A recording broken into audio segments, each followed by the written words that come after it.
সুপ্রিয় দর্শক, চলে আসলাম এইমাত্র পাওয়া আজকের খুবই গুরুত্বপূর্ণ ঘূর্ণিঝড়, নিম্নচাপ, মেঘ বৃষ্টি, শিলাবৃষ্টি, কালবৈশাখী ঝড় এবং আবহাওয়ার খবর নিয়ে দর্শক আজকে ভিডিওতে জানিয়ে দেবো আজ 24 ঘন্টায় কেমন থাকার সম্ভাবনা রয়েছে বাংলাদেশে 8টি ভাগের 64 জেলা আবহাওয়া পরিস্থিতি, এবং আরও জানিয়ে দেবো পশ্চিমবঙ্গে কোথাও কোনো বৃষ্টিপাতের সম্ভাবনা আছে কি না এবং আপনার জেলা ঝুঁকিতে আছে কিনা এটা জানতে হলে অবশ্যই ভিডিওটি শেষ পর্যন্ত দেখবেন।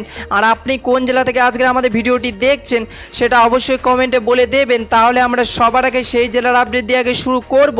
গত ভিডিওতে যারা কমেন্ট করেছিল সেই সব জেলার আপডেট দিয়ে আজকে শুরু করছি, এবং আপনি যদি আজকে ভিডিওতে আপনার জেলার নাম কমেন্ট করেন তাহলে পরবর্তী ভিডিও আপনার জেলার আপডেট দিয়ে আগে শুরু করব।